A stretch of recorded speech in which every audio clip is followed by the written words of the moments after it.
Olá pessoal, nessa aula de hoje de teoria das estruturas eu vou resolver dois exercícios sobre o método das forças. Nós já iniciamos o estudo de vigas hiperestáticas ou estaticamente indeterminadas através desse método na nossa última aula. Na nossa última aula nós vimos qual é a ideia central do método, né? Ele é um método utilizado para a solução de vigas hiperestáticas, não só vigas, né, mas treliças, pórticos, mas a gente vai estar focando mais em vigas aqui, tá? E ele é um método que tem uma certa ordem de cálculo, né, uma certa sequência, né, de organização das ideias para que a gente possa calcular. Então, eu vou começar o exercício fazendo a esquematização e vou também utilizar as vigas da tabelinha de deflexões. A que vocês têm é um pouco diferente da minha, a minha está até um pouco rasgadinha, já bem usada. A de vocês, ela é a viga já resumida, tá? A minha aqui tem 2 páginas, é um pouco mais extensa, mas é porque essa aqui é a tabela completa, tá? A que eu passei para vocês, ela é resumida, mas tem tudo que tem aqui que a gente vai utilizar também tá naquela tabelinha que eu passei para vocês. Vocês podem ir acompanhando. Sendo que naquela que eu passei para vocês, a gente dividiu em alguns modelos de viga, né? Então eu coloquei essa primeira para vocês. Eu coloquei ela como número 1, essa aqui como número 2, essa número 3, essa 4, essa 5 e essa a 6. Essas sem numeração aqui são as que tem na minha tabela e não tem na de vocês, mas não tem problema nenhum, tá?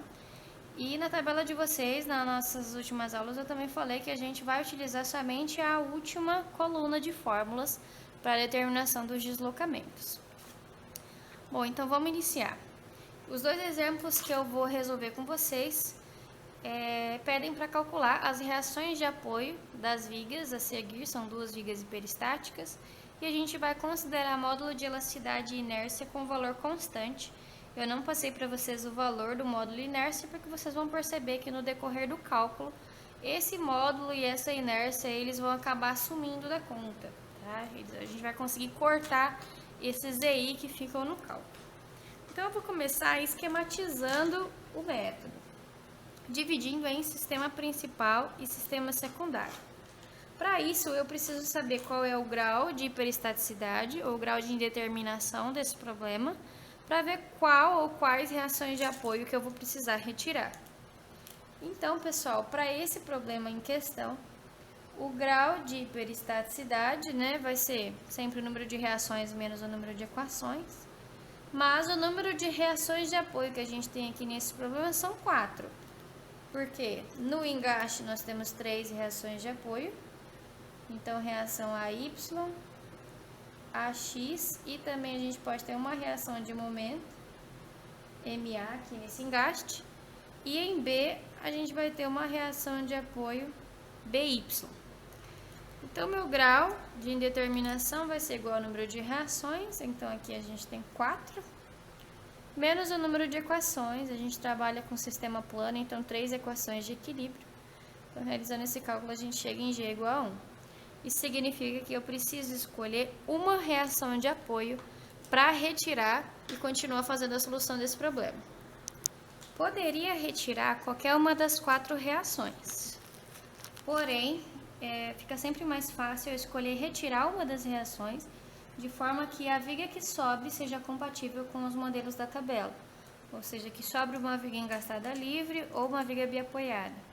Então, para isso ser possível, eu vou retirar a reação BY.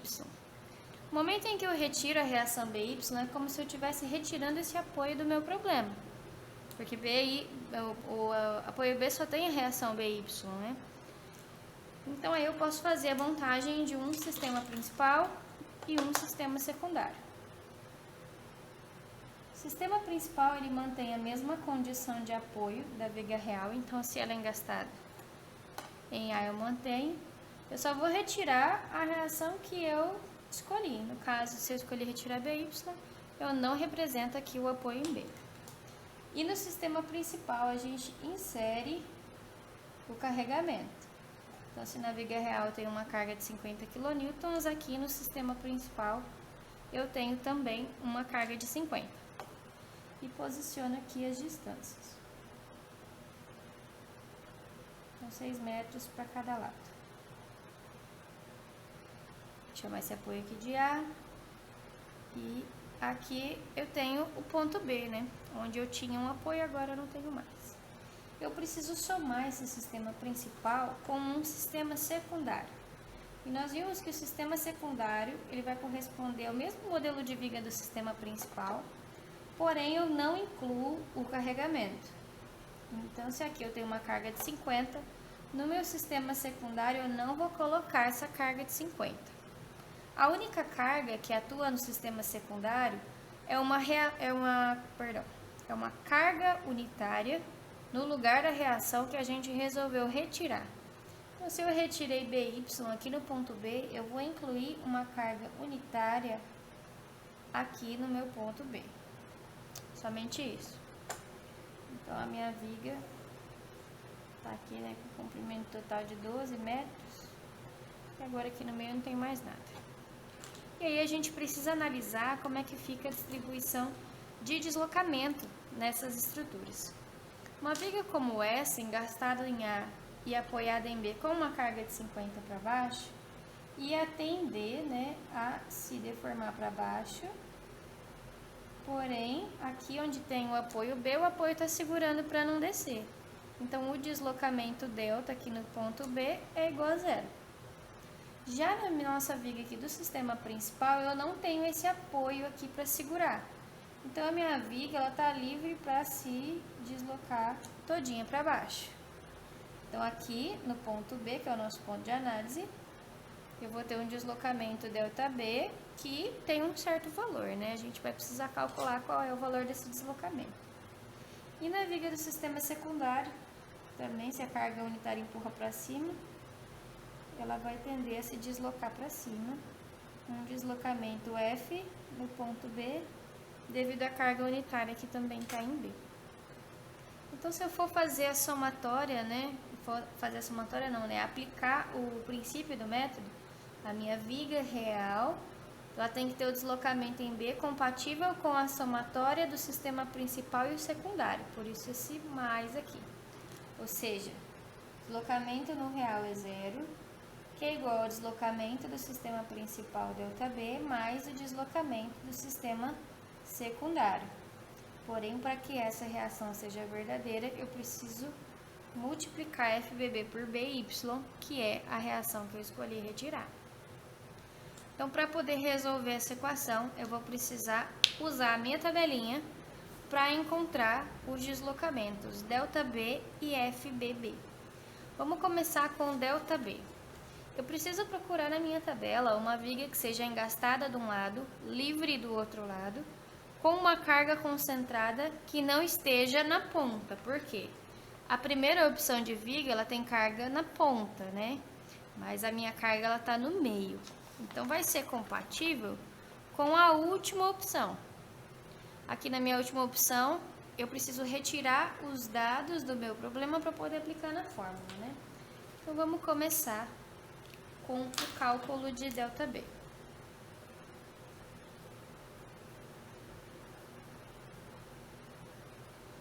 Para isso, a gente vai usar o modelo de viga número 6.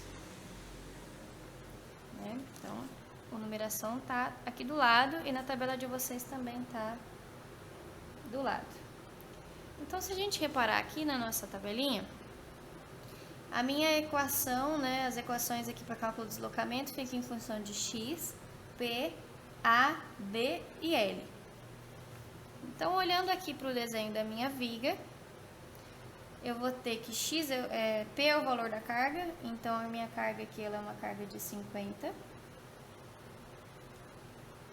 Azinho é a distância da extremidade esquerda até a carga, então da extremidade esquerda até a carga eu tenho 6 metros. Bzinho é a distância da carga até a ponta da viga, então da carga até a ponta tenho também 6 metros.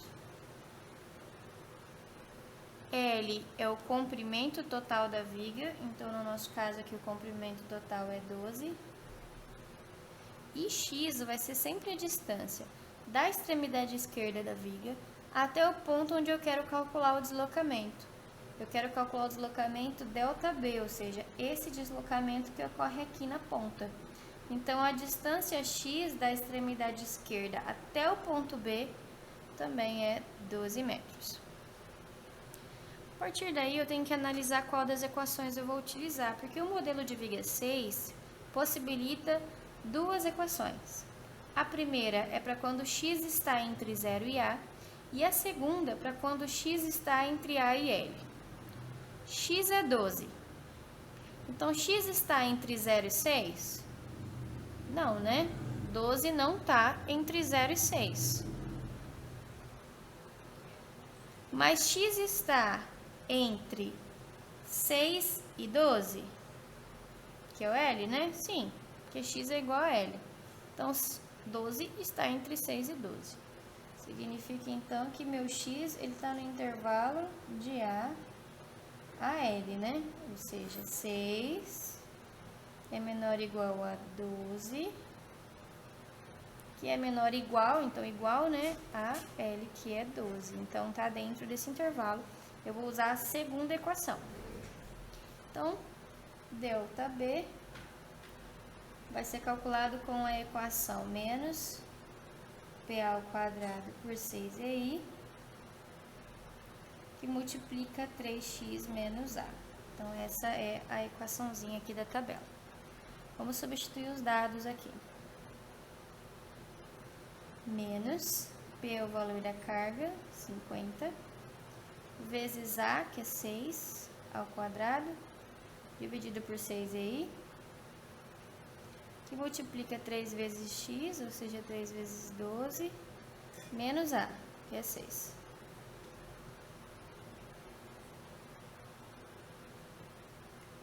Então, ao realizar esse cálculo, a gente vai chegar no valor de ΔB de menos 9.000 dividido por EI. Lembrando que deslocamento negativo ocorre quando a viga desloca para baixo, né? Então, ΔB realmente tem que ser para baixo. Deslocamento positivo se a viga deslocar para cima. Então, calculamos ΔB, preciso ainda calcular FBB para chegar no valor da reação. Então, agora vamos para o cálculo de FBB. Para o cálculo de FBB, eu preciso de uma viga engastada livre com uma carga na ponta. Viga engastada livre com carga na ponta corresponde ao primeiro modelo de viga. Então, tá aqui, engastada de um lado, livre do outro, e a carga está bem na pontinha. Então, para aplicação dessa fórmula, eu vou precisar, deixa eu só escrever aqui, né, modelo 1. Eu vou precisar dos valores de P. Nesse caso aqui, P vai ser igual a menos 1. Mas, professora, por que menos 1? Aqui eu coloquei positivo, por que esse negativo? Vamos entender essa questão dos sinais. A carga de 50, ela está para baixo. E na figura da tabela, a carga P está para baixo. Se elas estão para o mesmo sentido, eu coloco só P, o valor da carga, normalmente. Agora, aqui a minha carga está para baixo. E a unitária está para cima. Então, toda vez que vocês aprenderam lá em geometria, álgebra e, enfim, essas matérias lá do início do curso, que quando eu multiplico um vetor por menos 1 é como se eu estivesse alterando o sentido desse vetor. Então, essa é a ideia. Se a viga da tabela está com a carga P para baixo e a minha viga tem a carga para cima, eu vou jogar P com sinal negativo, né? Como se eu estivesse multiplicando isso aqui por menos 1 para estar para baixo, tá? Então, por isso, aqui entra menos 1 e não 1 positivo, tá? Porque aqui está para cima e na tabela está para o sentido oposto. Vou precisar também do valor de L, que é o comprimento da viga, 12, e do valor de X, que é a distância da extremidade esquerda até o ponto onde eu quero calcular o deslocamento, que corresponde ao ponto B. Então, essa distância também é de 12 metros. E a fórmula da viga de modelo 1 vai ser essa formulazinha aqui. Então, P dividido por 6EI, que multiplica x ao cubo menos 3LX ao quadrado. Substituindo os nossos dados, a gente vai ficar com menos 1 dividido por 6EI, que multiplica 12 ao cubo menos 3 vezes 12 ao quadrado. Então, realizando esse cálculo, a gente chega no valor de 576 dividido por EI. Sabendo quem é ΔB e quem é FBB, eu posso vir para essa formulazinha aqui de baixo. 0 vai ser igual a menos 9.000 dividido por EI mais 576 dividido por EI vezes BY. Então, é só substituir ΔB e FBB aqui nessa equação. Posso cortar EI com EI, e é aqui nesse momento que o módulo e inércia somem do cálculo. Passo os 9.000 para o outro lado, positivo, e o 576 passa dividindo. Ou seja, BY igual a 9.000 dividido por 576. Chegamos no valor da reação de apoio em B de 15,6 aproximadamente quilonewtons. Por que quilonewtons? Porque o carregamento está em quilo. A unidade que está o carregamento é a unidade que vai sair a sua reação de apoio. Então, aqui acaba a parte do método das forças. Porém, o exercício pede para calcular as reações de apoio. Então, eu preciso calcular as outras, né? Eu calculei só BY. Eu preciso calcular as outras 3. Para calcular as outras 3, pessoal, eu não preciso fazer nada disso aqui, tá? Porque se eu tenho 3 incógnitas, eu consigo resolver pelas 3 equações de equilíbrio. Então, o que a gente vai fazer? Montar outro esquema da viga colocando o valor de BY. E aí a gente usa a somatória de forças e momentos para encontrar as reações de apoio que faltam. Então, a nossa viga vai ficar da seguinte forma. Engastada de um lado, com uma carga de 50 kN. E no lugar da reação de BY, que a gente tinha aqui, ó, eu já sei o valor dela, é 15,6. Agora ficou fácil a gente encontrar as outras reações, né? Então, aqui a gente vai ter reações AY, AX e MA. Para fazer o cálculo dessas reações de apoio, a gente aplica a somatória de forças. Começando com X. Só tem o AX em X, então AX é igual a 0. Calculando, fazendo a somatória de forças em Y, a gente vai ter AY para cima positivo, para baixo negativo, né? Então, AY positivo menos 50 mais 15,6 igual a 0. A X não entra porque não está em Y, e MA não entra porque não é força. Então, a gente chega num valor de AY igual a 34,4.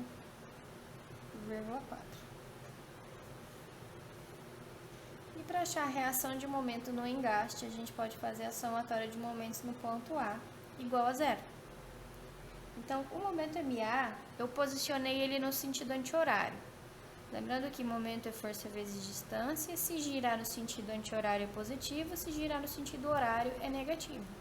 Então, se eu posicionei ele anti-horário, ele vai ser positivo.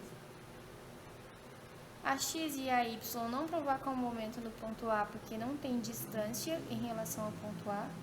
Lembrando que na somatória de momentos eu só multiplico por distância o que for força, tá?